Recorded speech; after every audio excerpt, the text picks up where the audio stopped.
Kembali lagi di kisah Abu Nawas. Jangan lupa subscribe dan like dengan penuh kisah menariknya.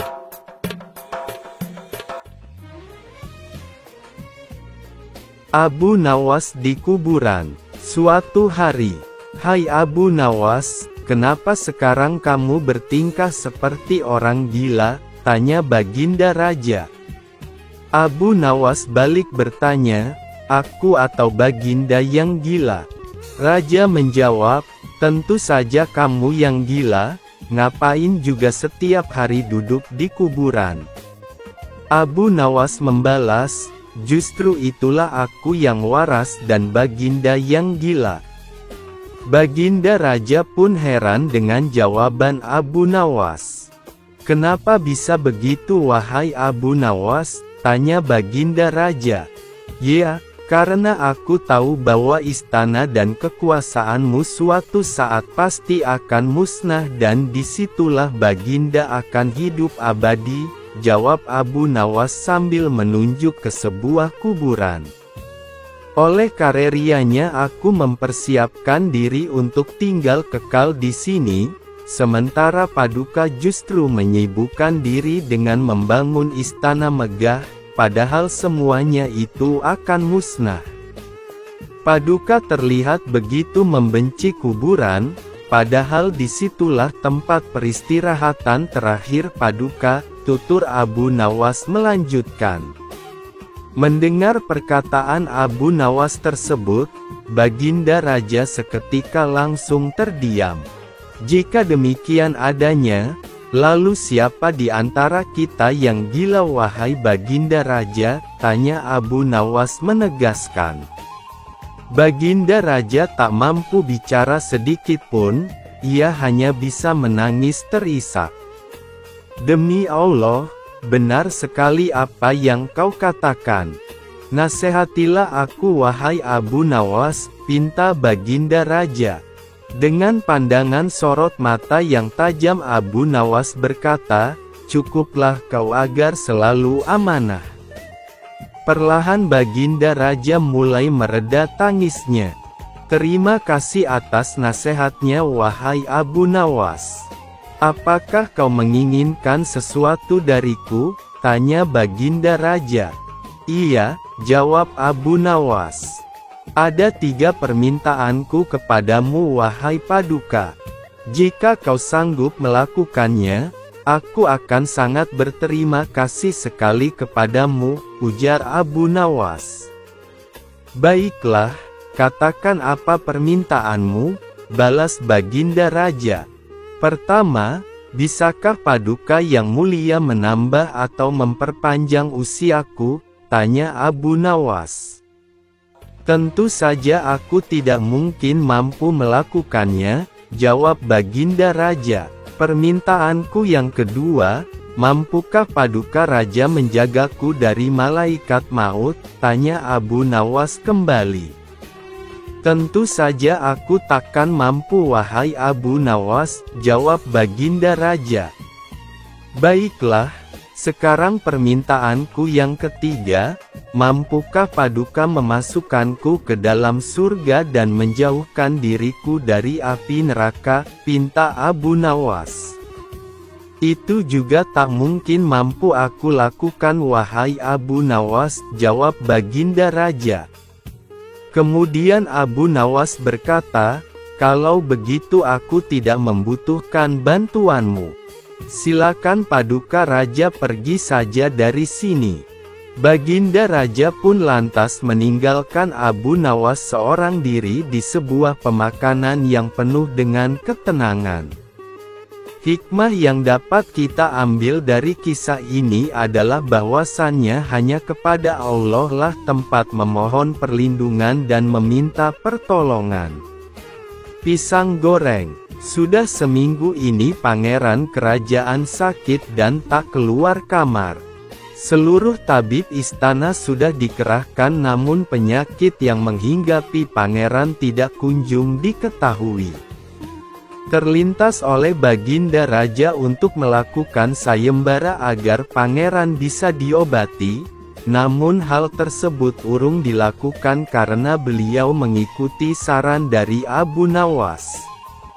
Abu Nawas, menurut hemat hamba, tidak usah Baginda Raja melakukan sayembara, karena jika ada kerajaan lain yang berseberangan dengan Baginda mendengar berita ini, bisa jadi senjata oleh mereka.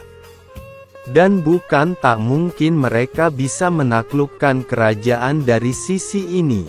Baginda Raja, benar juga katamu wahai Abu Nawas.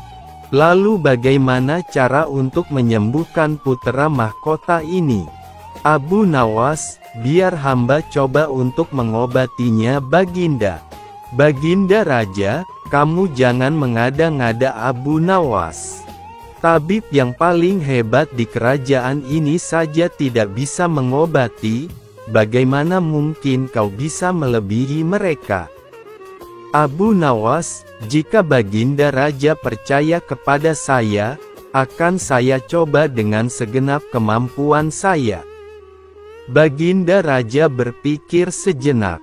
Selama ini Abu Nawas terkenal dengan ide-idenya yang brilian. Tidak ada salahnya untuk mencoba. Baginda Raja, baiklah Abu Nawas, tapi ada satu syarat. Abu Nawas, syarat apakah itu Baginda Raja? Baginda Raja, jika kau gagal mengobati sang pangeran, maka kau akan dihukum rajam. Abu Nawas, baik Baginda, hamba bersedia memenuhi syarat tersebut. Dalam hati Abu Nawas khawatir, sebab ia tidak menguasai ilmu pengobatan. Namun dia memiliki keyakinan bahwa setiap penyakit pasti ada obatnya. Setelah mendapat izin dari Baginda Raja, maka Abu Nawas memasuki kamar pangeran. Sesaat kemudian Abu Nawas keluar dari kamar tersebut. Abu Nawas, hamba membutuhkan seorang penjual buah wahai Baginda Raja. Segera permintaan Abu Nawas dikabulkan. Tak menunggu lama sang penjual buah sudah berada di istana kerajaan. Berdua dengan penjual buah, Abu Nawas kembali masuk ke kamar pangeran. Abu Nawas, wahai bapak penjual buah, tolong sebutkan nama buah-buahan yang paling laku kau jual.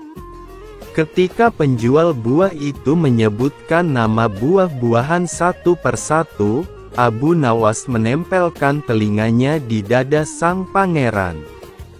Saat disebut nama buah pisang, degup jantung pangeran mendadak menjadi kencang. Abu Nawas, tolong ulangi lagi Pak. Sama seperti tadi, saat diucapkan, pisang, degup jantung sang pangeran menjadi kencang. Baginda Raja, ada apa ini Abu Nawas? Kamu jangan main-main ya. Abu Nawas, hamba sudah tahu penyebab sakit putera mahkota ini wahai Baginda Raja. Baginda Raja, cepat sebutkan Abu Nawas agar bisa dicari obat secepatnya. Abu Nawas, nama penyakitnya adalah PLU. Baginda Raja, apa itu PLU? Abu Nawas, nanti hamba jelaskan, dan yang pasti obatnya adalah guru matematika wahai Baginda. Baginda Raja, apa? Guru matematika. Abu Nawas, Baginda sudah tidak percaya dengan hamba lagi. Tak ada kata-kata yang keluar dari mulut Baginda Raja selain memberikan isyarat kepada pesuruh istana untuk segera mendatangkan guru matematika. Setelah guru matematika hadir, Abu Nawas membisikkan sesuatu dan guru itu mengangguk-angguk. Guru matematika, wahai pangeran, tolong perhatikan baik-baik ya. Pangeran hanya mengangguk pelan. Guru matematika, kalau bilangan mempunyai 3 angka 0 itu disebut 1000, 6 0 disebut 1.000.000, dan 9 0 disebut 1.000.000.000. Pangeran, astaga, jadi selama ini saya salah hitung. Pantas saja setiap saya menghitung tidak cocok dengan uang yang ada. Mendadak wajah pangeran menjadi segar kembali. Baginda Raja, ada apa ini Abu Nawas? Abu Nawas, PLU adalah penyakit lupa uang. Baginda Raja, jangan bertele-tele Abu Nawas. Abu Nawas, beberapa waktu lalu saya mendapat kabar bahwa pangeran mendirikan kedai pisang goreng, dan cabangnya sudah banyak di seluruh negeri ini. Kabar terakhir yang saya dengar sudah ada 8 cabang.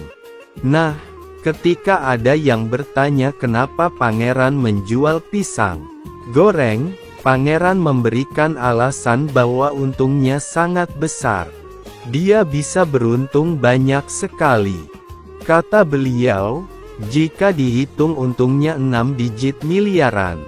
Nah, beliau sepertinya keliru menafsirkan jumlah 0 pada uangnya itu Baginda.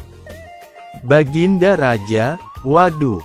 Baginda Raja menepuk keningnya sambil memberikan isyarat agar semua keluar dari ruangan. Mukanya merah menanggung malu, ingin seperti Umar bin Khattab. Mendadak Baginda Raja memanggil pesuruhnya untuk memanggil Abu Nawas ke istana. Abu Nawas, apa gerangan yang terjadi sehingga Baginda tiba-tiba memanggil hamba? Baginda Raja, saya akan berkunjung mengelilingi pelosok-pelosok negeri ini Abu Nawas. Dan diriku membutuhkan engkau untuk menemani selama perjalanan tersebut. Abu Nawas, baiklah Baginda, hamba tidak patut membantah titah Baginda Raja. Maka berangkatlah Baginda Raja hanya berdua saja dengan Abu Nawas mengelilingi seluruh negeri yang masih menjadi daerah kekuasaan kerajaan beliau. Abu Nawas, kenapa Baginda tidak membawa pengawal istana beserta menteri-menteri? Baginda Raja, engkau lihat saja nanti. Dengan perasaan was-was Abu Nawas tetap mengikuti perintah Raja. Setelah sekian lama berkeliling negeri, di suatu desa terdengar suara anak kecil menangis. Baginda Raja, wahai Abu Nawas, engkau dengar itu ada suara anak kecil menangis. Ayo kita ke sana. Abu Nawas, baik Baginda. Dengan tergopoh-gopoh Abu Nawas mengikuti langkah Baginda Raja. Setelah mengetok pintu rumah, keluarlah ibu muda dengan air mata berlinang. Baginda Raja, kenapa anakmu menangis wahai ibu? Ibu muda, siapakah engkau berani-beraninya bertanya seperti itu? Baginda Raja, kami musyafir yang kebetulan lewat. Ibu muda, kami sudah 3 hari tidak makan. Anak-anakku kelaparan dan tidak ada makanan yang bisa kumasak. Itu apa yang kau rebus di dapur wahai ibu muda? Tiba-tiba Abu Nawas menimpali pembicaraan mereka. Ibu muda, aku merebus batu untuk mengelabui anak-anakku. Abu Nawas, sungguh teganya dirimu mengelabui anak-anakmu yang kelaparan. Ibu muda, sudah tak ada lagi yang bisa kuperbuat. Sebelumnya aku masih bisa berhutang ke tetangga. Tapi sekarang mereka tidak mau lagi meminjamiku uang. Seminggu yang lalu listrik kami sudah diputus karena saya menunggak membayarnya. Harga listrik melambung 3 kali lipat, ini sama dengan mencekik leher kami pelan-pelan. Tanpa dikomando lagi, meluncur semua kegundahan yang ada di kepala ibu muda ini. Baginda Raja merasa kena tampar mendengar keluhan tersebut. Baginda Raja, baiklah kalau begitu, kami pamit dulu sebentar nanti kembali lagi. Ibu muda, kalau sempat tuan-tuan bertemu Baginda Raja tolong sampaikan ini semua. Tidak pantas dia memimpin kerajaan ini. Sebaiknya ganti saja raja di kerajaan ini. Abu Nawas, baik ibu, nanti saya sampaikan. Bergegas Baginda Raja menarik kerah baju Abu Nawas meninggalkan rumah ibu muda itu. Baginda Raja, kita harus ambil beras di gudang secepat mungkin Abu Nawas. Abu Nawas, di gudang mana wahai Baginda? Baginda Raja, di gudang kerajaan, emang ada gudang yang lain. Abu Nawas, mana ada beras di sana Baginda? Baginda Raja, beberapa hari yang lalu aku menyuruh Menteri Pertanian untuk mengimpor beras dari negeri tetangga. Abu Nawas, bukannya beras itu masih tertahan di dermaga Baginda? Baginda Raja, astaga, aku lupa. Lalu apa yang mesti kita bawa untuk menolong ibu muda itu wahai Abu Nawas? Abu Nawas, mestinya Baginda membantu petani untuk swasembada beras, bukan malah mengimpor beras. Dengan kebijakan impor tersebut petani banyak yang merugi, sehingga mereka tak mau lagi ke sawah. Baginda Raja, lalu apa yang harus kulakukan wahai Abu Nawas? Abu Nawas, lakukanlah kebijakan yang berpihak pada rakyat kecil Baginda. Baginda Raja, maksudku apa yang harus kita bawa untuk menolong ibu muda tadi? Abu Nawas, jadikan saja dia istri Baginda. Baginda Raja, apa katamu? Tidak ada kisah Sayyidina Umar bin Khattab seperti itu. Negeri mimpi. Baginda Raja tiba-tiba mendatangi kediaman Abu Nawas. Melihat gelagat kedatangan Baginda Raja yang mendadak ini, Abu Nawas merasa ada yang tidak beres. Baginda Raja, wahai Abu Nawas, tadi malam aku bermimpi. Abu Nawas, mimpi apakah itu wahai Baginda? Baginda Raja, aku bermimpi melihat suatu negeri yang sangat indah. Masyarakatnya kebanyakan berdagang. Abu Nawas, lalu kenapa dengan negeri itu Baginda Raja? Baginda Raja, aku sudah sering mengunjungi negeri seperti itu. Namun ada satu yang mengganjal pikiranku, negeri tersebut terlihat dalam mimpi mempunyai kuliner yang sangat enak-enak. Abu Nawas, jadi menurut Baginda kita akan ke sana mencoba kulinernya. Baginda Raja, kurang lebih seperti itulah Abu Nawas. Sesaat Abu Nawas terdiam.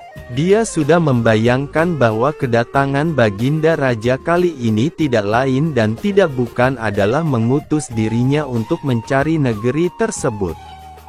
Baginda Raja, kenapa kau termenung wahai Abu Nawas? Abu Nawas, saya menunggu titah Baginda selanjutnya. Baginda Raja, baiklah kalau begitu. Ayo segera kamu siapkan bekal, kita berangkat ke negeri itu sekarang juga. Benar dugaan Abu Nawas semula, ada yang tidak beres. Negeri yang akan dicari hanya ada dalam mimpi Baginda Raja dan ini sangat sulit untuk dicari. Abu Nawas, sebelumnya hamba mohon beribu maaf Baginda Raja. Bukannya hamba tidak mau menemani Baginda mencari negeri tersebut, tapi alangkah lebih baik hamba sendiri yang mencari negeri tersebut. Baginda Raja, kamu meragukan kemampuanku Abu Nawas. Abu Nawas, bukan begitu Baginda. Maksud hamba adalah hamba cari negeri itu seorang diri terlebih dahulu, setelah hamba temukan barulah Baginda hamba bawa ke sana. Sebab menurut hamba, mencari negeri yang belum pernah kita tempuh akan banyak menemui rintangan, sementara Baginda Raja adalah simbol kerajaan. Jika terjadi sesuatu dan lain hal itu sama saja dengan meruntuhkan kerajaan Baginda. Sesaat Baginda Raja mencerna ucapan Abu Nawas. Baginda Raja, baiklah Abu Nawas. Aku beri kau waktu 3 hari untuk menemukan negeri tersebut. Kalau tidak bisa kau temukan, tanggung akibatnya. Abu Nawas, baik Baginda. Hamba mohon diri. Abu Nawas segera berangkat. Dia tidak tahu harus kemana. Resiko yang dihadapi sangat berat. Tapi bukan Abu Nawas namanya kalau tidak punya 1000 akal. Setelah 3 hari berlalu Abu Nawas mendatangi kembali istana kerajaan. Baginda Raja, bagaimana pencarianmu wahai Abu Nawas? Abu Nawas, sudah saya temukan negeri tersebut Baginda Raja. Baginda Raja, di manakah letak negeri itu? Abu Nawas, negeri itu memang jauh dari sini, butuh waktu seharian penuh berkuda untuk menemukan pinggirannya. Itu baru pinggirannya. Baginda Raja, maksudmu apa ini Abu Nawas? Abu Nawas, negeri tersebut amat luas dan saya baru sampai di pinggirannya saja.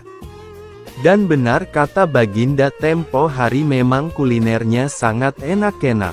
Baginda Raja, sudah kau cicipi kulinernya? Abu Nawas, sudah Baginda. Ada satu macam yang menurut saya sangat enak, yakni salalawak. Semakin penasaran Baginda Raja mendengar penjelasan Abu Nawas ini. Baginda Raja, apa nama negeri itu wahai Abu Nawas?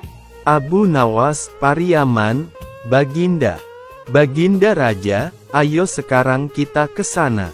Maka berangkatlah rombongan kerajaan menuju negeri yang telah diceritakan oleh Abu Nawas.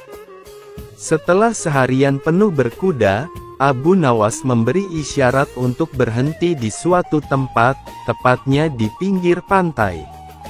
Baginda Raja, mengapa kita berhenti di sini Abu Nawas? Abu Nawas, Baginda lihat saja nanti. Selang tak berapa lama datanglah segerombolan pedagang membawa dagangannya.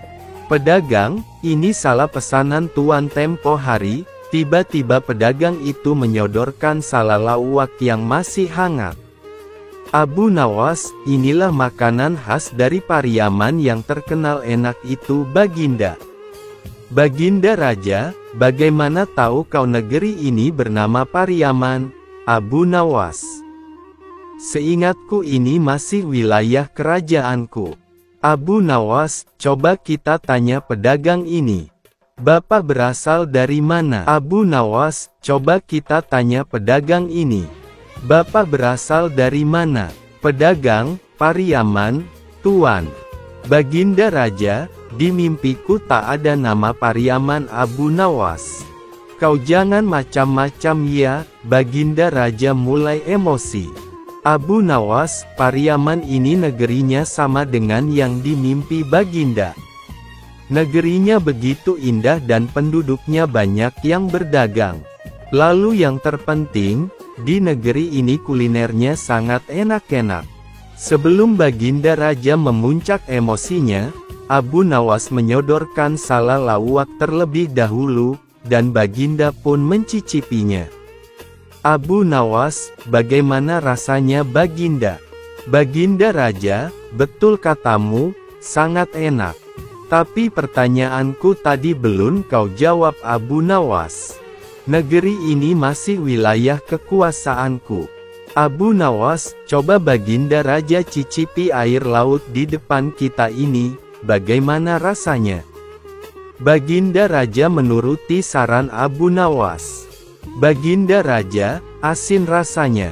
Abu Nawas, nah, berarti negeri ini Pariaman Baginda Raja. Baginda Raja kebingungan mendengar penjelasan Abu Nawas tersebut. Pedagang, Pariaman itu air lautnya asin wahai Baginda Raja. Abu Nawas, Baginda dengar sendiri kan dari pedagang tersebut. Berarti kita sudah sampai di Pariaman sekarang. Baginda Raja, jadi. Abu Nawas, ya, benar Baginda. Pariaman ini luas, dan selagi masih asin air lautnya itu masih Pariaman. Sejak saat itu Pariaman terkenal dengan istilah negeri yang luas, dan menurut bahasa di sana disebut Piaman Laweh. Memindahkan istana raja. Baginda Raja baru saja membaca kitab tentang kehebatan Raja Sulaiman yang mampu memerintahkan para jin untuk memindahkan singgasana Ratu Bilqis di dekat istananya. Baginda tiba-tiba merasa tertarik. Hatinya mulai tergelitik untuk melakukan hal yang sama. Mendadak beliau ingin istananya dipindahkan ke atas gunung agar bisa lebih leluasa menikmati pemandangan di sekitar. Dan bukankah hal itu tidak mustahil bisa dilakukan karena ada Abu Nawas yang amat cerdik di negerinya. Tanpa membuang waktu, Abu Nawas segera dipanggil untuk menghadap Baginda Raja Harun al-Rasyid. Setelah Abu Nawas dihadapkan, Raja pun berkata kepada Abu Nawas, "Abu Nawas, engkau harus memindahkan istanaku ke atas gunung agar aku lebih leluasa melihat negeriku," kata Baginda sambil melirik reaksi Abu Nawas. Abu Nawas tidak langsung menjawab, ia berpikir sejenak hingga keningnya berkerut. Tidak mungkin menolak perintah Baginda kecuali kalau memang ingin dihukum. Akhirnya Abu Nawas terpaksa menyanggupi proyek raksasa itu. Ada satu lagi permintaan dari Baginda, yakni pekerjaan itu harus diselesaikan hanya dalam waktu sebulan. Abu Nawas pun pulang dengan hati yang bingung. Setiap malam ia hanya berteman dengan rembulan dan bintang-bintang. Hari-hari dilewatinya dengan kegundahan. Tak ada hari yang lebih berat dalam hidup Abu Nawas kecuali hari-hari itu. Tetapi pada hari ke-9 ia tidak lagi merasa gundah gulana. Keesokan harinya Abu Nawas menuju istana, menghadap Baginda untuk membahas pemindahan istana. Dengan senang hati Baginda Raja pun mendengarkan apa yang ingin dikatakan Abu Nawas. "Ampun tuanku, hamba datang ke sini hanya untuk mengajukan usul untuk memperlancar pekerjaan hamba nanti," kata Abu Nawas. "Apa usul itu?" tanya Baginda. "Hamba akan memindahkan istana Paduka yang mulia tepat pada hari raya Idul Kurban yang kebetulan hanya kurang 20 hari lagi," kata. "Hamba akan memindahkan istana Paduka yang mulia tepat pada hari raya Idul Kurban yang kebetulan hanya kurang 20 hari lagi," kata Abu Nawas. "Kalau hanya itu usulmu, baiklah," kata Baginda. "Satu lagi Baginda," Abu Nawas menambahkan. "Apa lagi?" tanya Baginda. "Hamba mohon Baginda menyembelih 10 ekor sapi yang gemuk untuk dibagikan langsung kepada para fakir miskin," kata Abu Nawas. "Usulmu ku terima," jawab Baginda menyetujui. Abu Nawas pun pulang dengan perasaan riang gembira. Kini tidak ada lagi yang perlu dikhawatirkan. Toh nanti bila waktunya sudah tiba, ia pasti akan dengan mudah memindahkan istana Baginda Raja. Jangankan hanya memindahkan ke puncak gunung, ke dasar samudera pun Abu Nawas sanggup. Desas-desus mulai tersebar ke seluruh pelosok negeri. Hampir semua orang harap-harap cemas. Tetapi sebagian besar rakyat merasa yakin atas kemampuan Abu Nawas. Karena selama ini Abu Nawas belum pernah gagal melaksanakan tugas-tugas aneh yang dibebankan di atas pundaknya.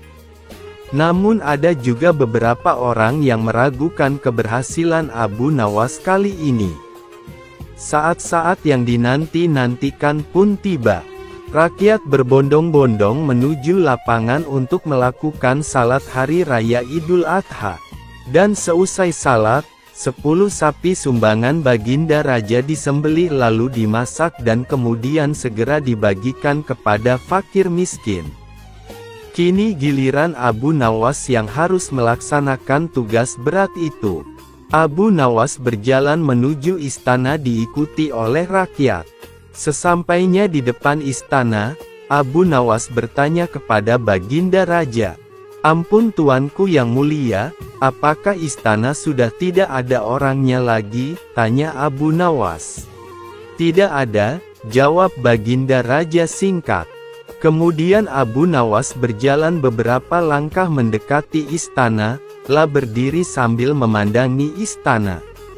Abu Nawas berdiri mematung seolah-olah ada yang ditunggu. Baginda Raja pun akhirnya tidak sabar. "Abu Nawas, mengapa engkau belum juga mengangkat istanaku?" tanya Baginda Raja. "Hamba sudah siap sejak tadi Baginda," kata Abu Nawas. "Apa maksudmu engkau sudah siap sejak tadi? Kalau engkau sudah siap, lalu apa yang engkau tunggu?" tanya Baginda masih diliputi perasaan heran. "Hamba menunggu istana paduka yang mulia diangkat oleh seluruh rakyat yang hadir untuk diletakkan di atas pundak hamba. Setelah itu hamba tentu akan memindahkan istana paduka yang mulia ke atas gunung sesuai dengan perintah paduka," jawab Abu Nawas. Baginda Raja Harun al-Rasyid terpana. Beliau tidak menyangka Abu Nawas masih bisa terhindar dari hukumannya. Istana raja hancur karena lalat. Pada suatu hari Abu Nawas terlihat murung, lah hanya tertunduk lesu mendengarkan penuturan istrinya yang mengatakan kalau beberapa pekerja kerajaan atas titah Raja Harun membongkar rumahnya. Raja berdalih bahwa itu dilakukan karena bermimpi kalau di bawah rumahnya terpendam emas dan permata yang tak ternilai harganya. Namun setelah mereka terus-menerus menggali, ternyata emas dan permata tidak juga ditemukan. Parahnya, sang raja juga tidak mau meminta maaf atau mengganti rugi sedikit pun kepada Abu Nawas. Karena itulah Abu Nawas sakit hati dan memendam rasa dendam kepada perusak rumahnya. Lama Abu Nawas memeras otak, namun belum juga ia menemukan muslihat untuk membalas perbuatan Baginda. Makanan yang dihidangkan istrinya pun tidak dimakan karena nafsu makannya telah sirna. Keesokan harinya Abu Nawas melihat banyak lalat-lalat mulai menyerbu makanannya, yang sudah mulai basi. Begitu melihat lalat-lalat itu berterbangan, Abu Nawas tiba-tiba saja tertawa riang seolah mendapatkan ide. "Tolong ambilkan kain penutup untuk makananku dan sebatang besi," kata Abu Nawas kepada istrinya. Dengan wajah berseri-seri Abu Nawas berangkat menuju istana. Setiba di istana, Abu Nawas membungkuk memberi hormat kepada Raja Harun. Raja Harun terkejut atas kedatangan Abu Nawas di hadapan para menterinya. Raja Harun pun mempersilahkan Abu Nawas untuk menghadap. "Ampun tuanku, hamba menghadap tuanku Baginda hanya untuk mengadukan perlakuan tamu-tamu yang tidak diundang. Mereka memasuki rumah hamba tanpa izin dan berani memakan makanan hamba," lapor Abu Nawas. "Siapakah tamu-tamu tak diundang itu wahai Abu Nawas?" tanya Baginda dengan bijaksana. "Lalat-lalat ini tuanku," jawab Abu Nawas sambil membuka penutup piringnya.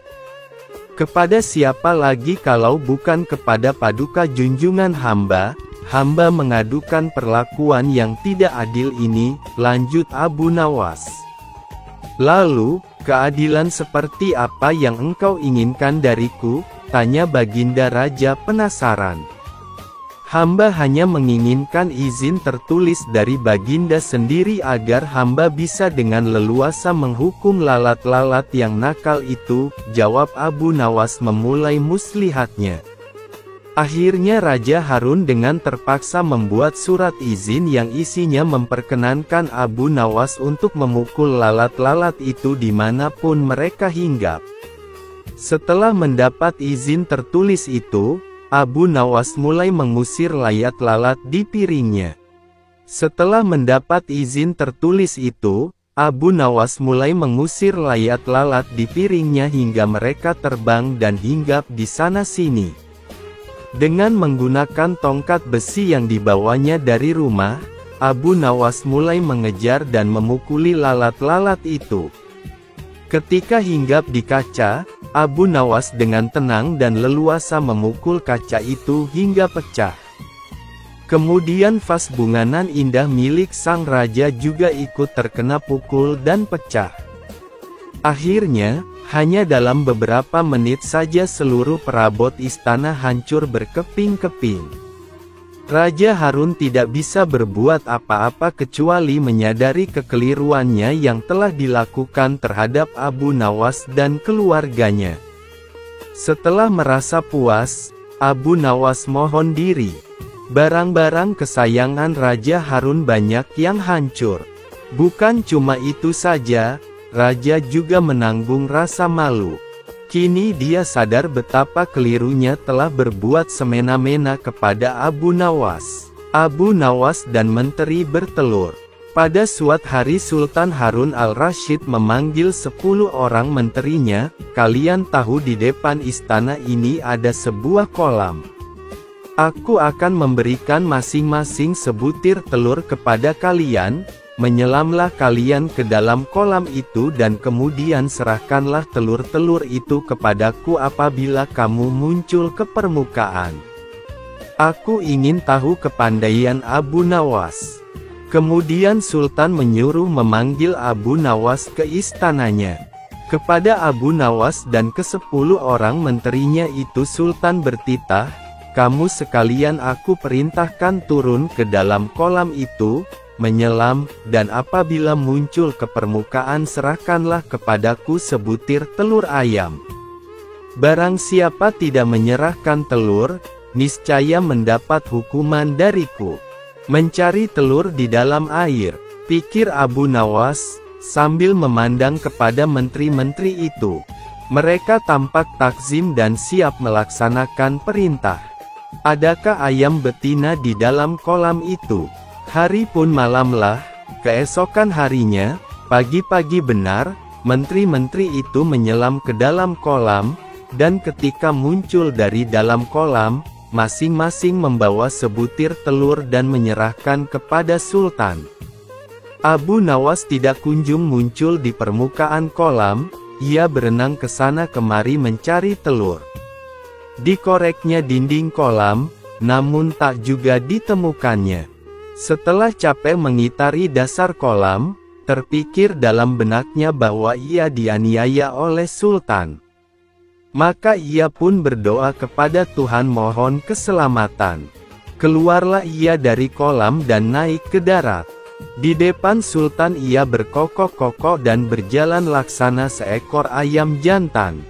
"Hai, Abu Nawas, mana janjimu?" kata Sultan. "Semua orang ini masing-masing telah menyerahkan sebutir telur kepadaku, hanya kamu yang tidak. Oleh karena itu kamu akan aku beri hukuman."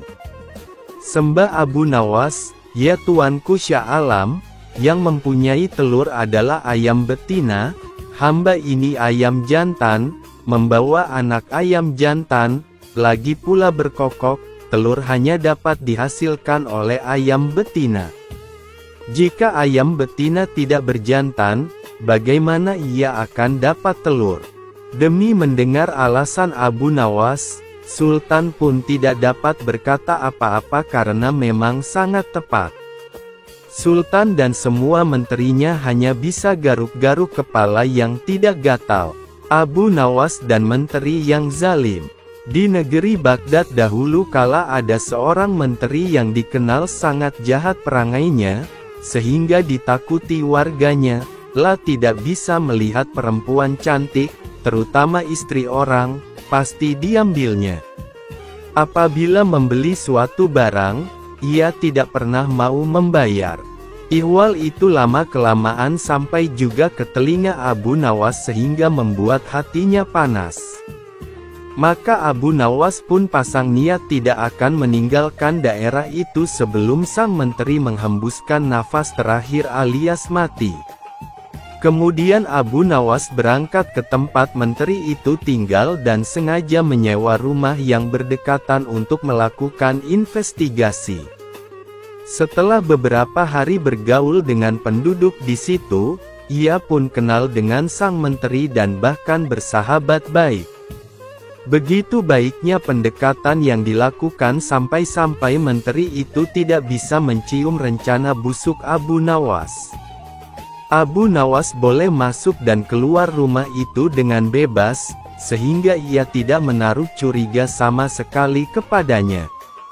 Di dalam rumah itu Abu Nawas melihat sebuah tiang gantungan yang digunakan untuk menggantung orang-orang yang bersalah kepada menteri itu.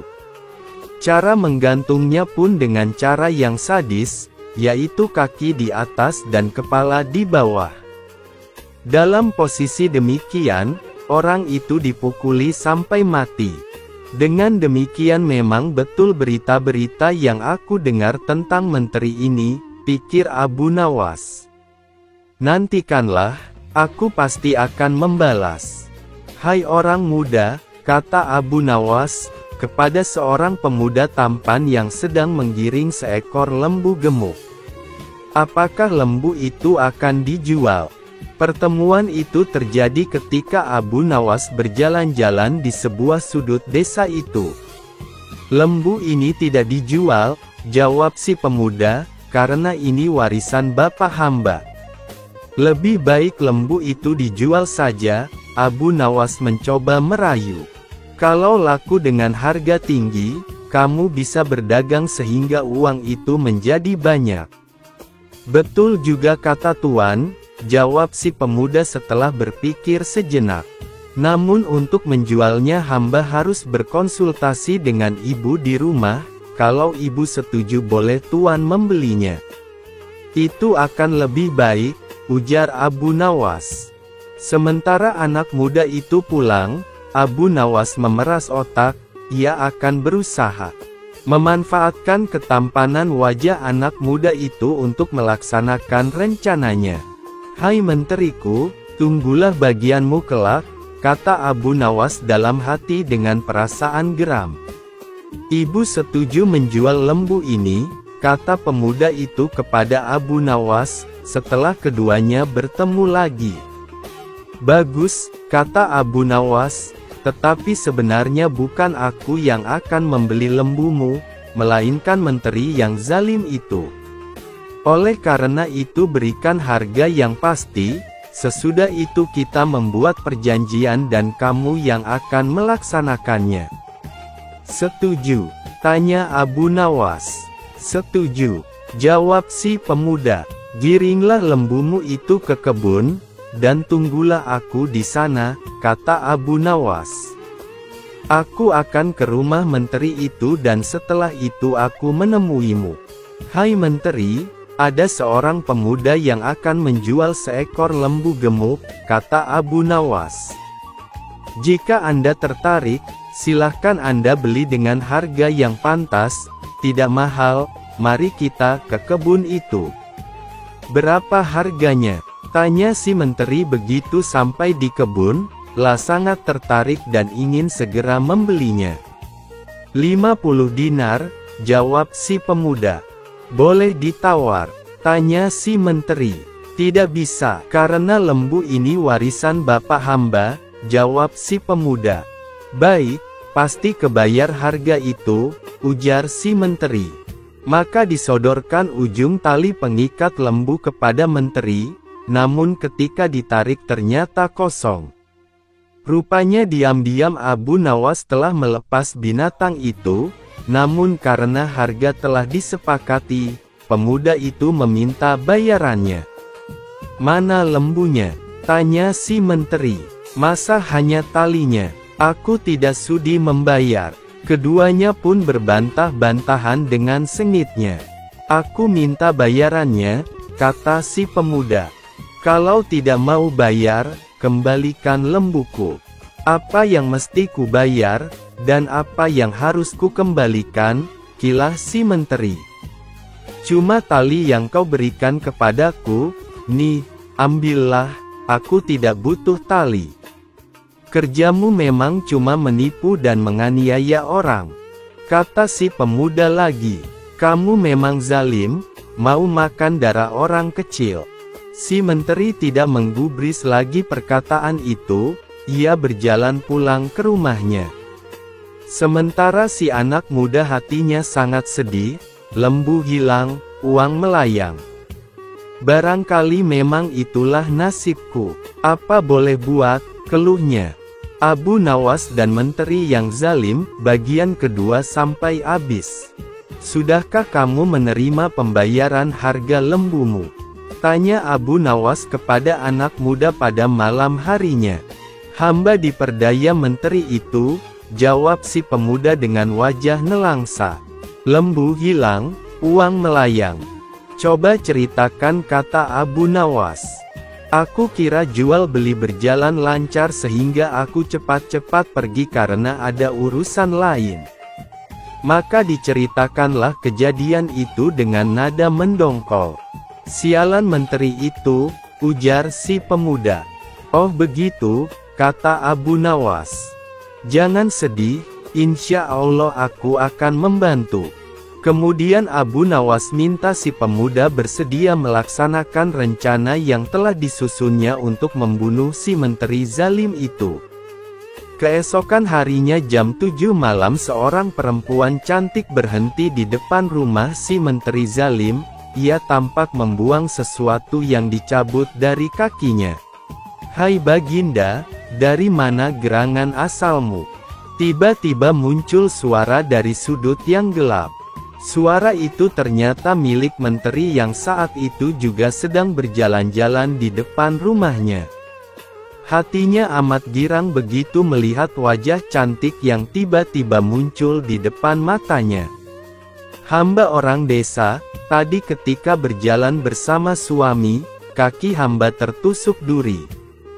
Hamba terpaksa berhenti untuk menarik duri dari kaki. Suami hamba tidak mau menunggu dan hamba ditinggal di sini. Hamba tidak tahu jalan pulang ke rumah, kata si perempuan itu dengan penuh iba, lalu ia pun menangis.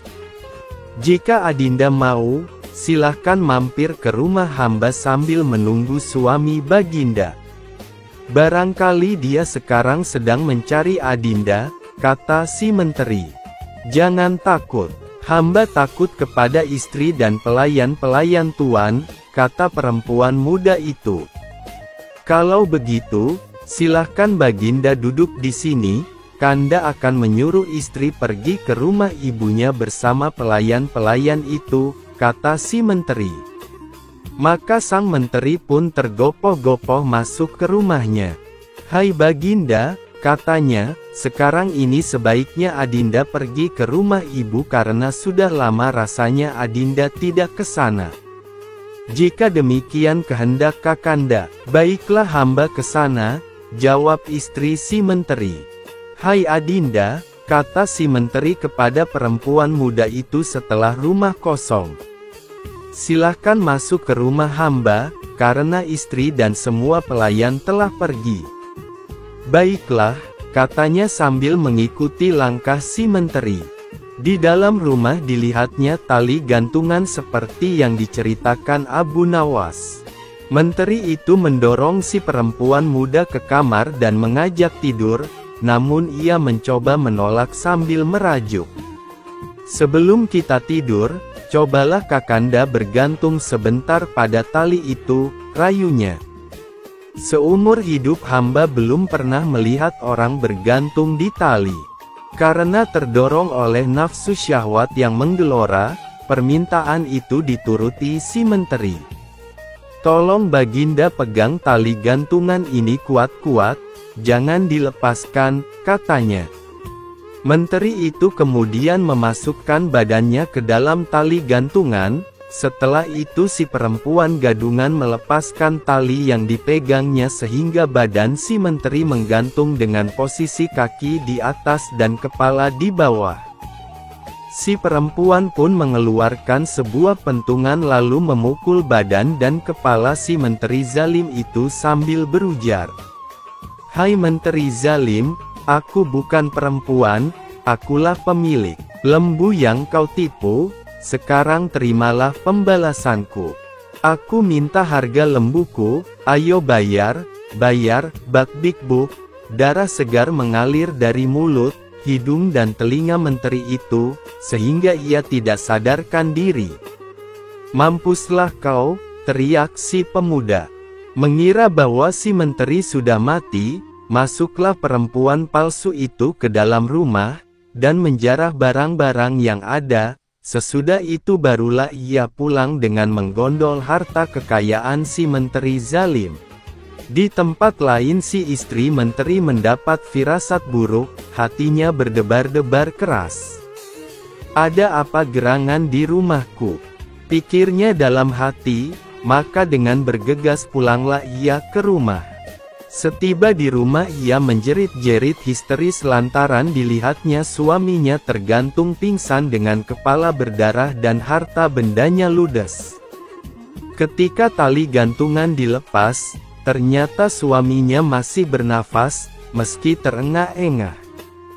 Kemudian dipercikkan air mawar ke sekujur tubuhnya dan kepala menteri hingga siuman dan membuka matanya. "Ya Kakanda," ucap si istri sambil menangis meratapi nasib suaminya. "Kenapa Kanda bisa begini?" Si menteri tidak bisa segera menjawab pertanyaan itu, tapi lambat laun setelah kesadarannya mulai pulih ia pun bisa menceritakan semua yang dialaminya. Setelah itu ia jatuh sakit. Abu Nawas khawatir demi mendengar kabar itu, buru-buru ditemui si anak muda itu di rumahnya. "Mengapa tidak kamu matikan dia?" tanya Abu Nawas. "Bukankah aku sudah pesan, jangan kamu tinggal sebelum dia mati? Sekarang sebaiknya kamu tambah penyakit menteri itu supaya mati. Bagaimana caranya?"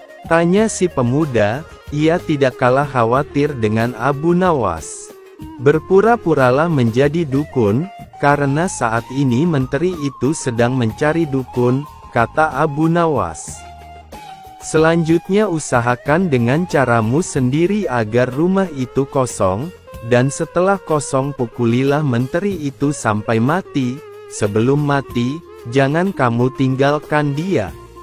Esok harinya datanglah seorang kakek tua bertongkat ke rumah menteri itu. Ia memakai jubah panjang dan serban putih dengan langkah terbungkuk-bungkuk. "Tuan," tanya seorang pelayan menteri itu, "siapakah tuan ini?" "Aku ini dukun," jawabnya. "Kenapa kamu menyapa aku di tengah jalan seperti ini?